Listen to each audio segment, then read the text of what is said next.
Welcome to the deep dive. Today, we're taking a deep dive into a book that really shook things up for a lot of people, Rich Dad, Poor Dad. It's by Robert T. Kiyosaki, came out way back in 1997. And look, this isn't just your standard finance book. Not at all. It's pretty revolutionary, actually. It challenges a lot of what many of us were taught about money, about work. So our mission today, we want to pull out the core ideas, the essential nuggets, help you understand how this book pushes for a really different way of thinking about wealth and how it might just shift your perspective on things. Yeah, and what's really gripping, I think, is how Kiyosaki uses his own life story. It's powerful.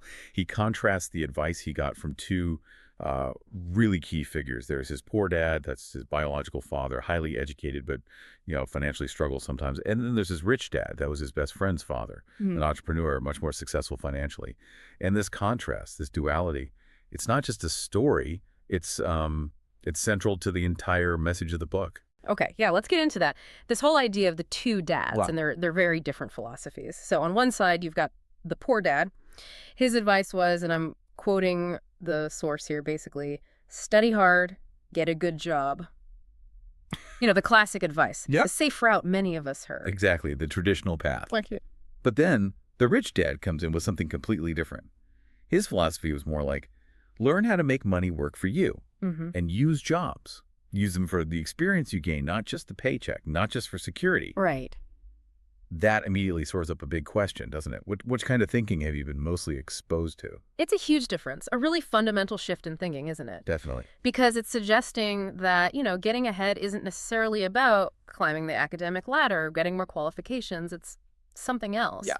And this is where it gets really interesting, I think. The book basically argues that building real wealth, it's not about the degree hanging on your wall. It's about what Kiyosaki calls financial education. Precisely. And when he says financial education, he doesn't just mean like balancing your checkbook or saving a bit each month. That's sort of basic money management stuff. No, he's talking about really understanding things like cash flow patterns, how to read an income statement, a balance sheet, understanding how markets work. Okay. It's like learning the language of money so you can operate effectively in that world. And his point is this understanding lets you build systems, ways for your money to actually generate more money. So money works for you, like he says, instead of you always just trading your time for it, working for money. That's a really key difference, isn't it? Making money work for you. And it sounds like it's an active process, something you have to actively learn and pursue yourself, Yeah. not just passively saving. Mhm. And this idea connects directly to something else. Rich Dad, Poor Dad hammers home as, well, absolutely essential, understanding the difference between assets and liabilities. Oh, absolutely foundational. This is probably one of the most talked about parts of the book. And Kiyosaki's definitions, they often catch people off guard. He keeps it really simple. An asset, he says, is anything that puts money in your pocket, period.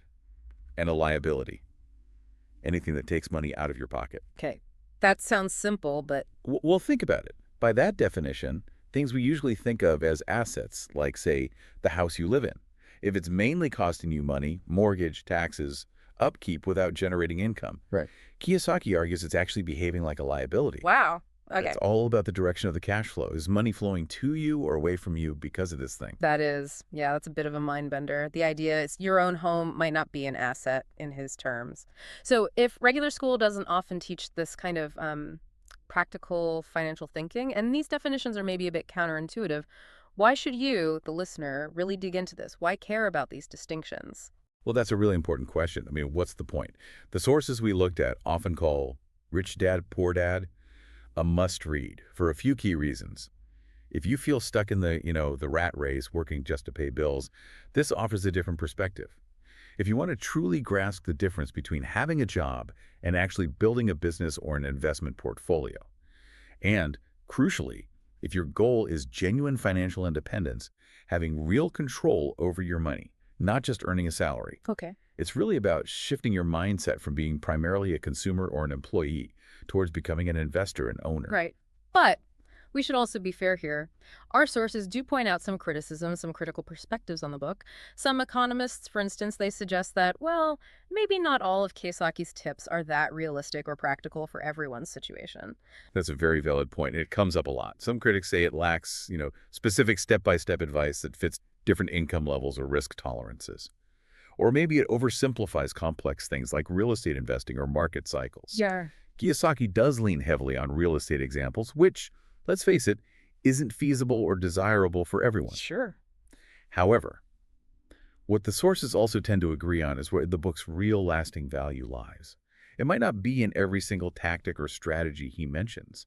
Its true power, many argue, is its ability to inspire, to open new ways of thinking about finance. Oh. It provides powerful motivation. It gets people to actually question the financial norms they grew up with, the traditional career advice.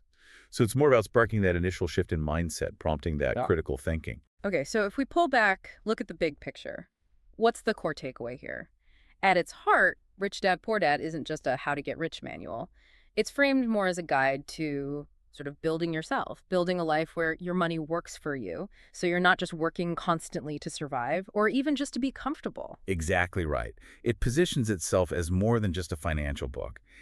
It's pitched almost as a mental revolution. Hmm. It's about fundamentally changing how you see value, how you think about effort and work, and what wealth even means. Is it just a big paycheck?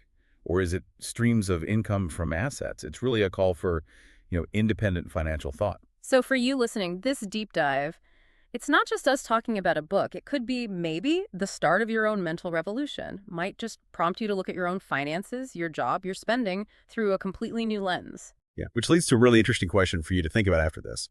How might changing your perspective, really changing how you define an asset versus a liability in your own life, or even just rethinking the purpose of your job beyond the salary, how might that fundamentally change where you end up financially? What idea, what single thing from this discussion really stands out or maybe even surprises you the most? Something to chew on.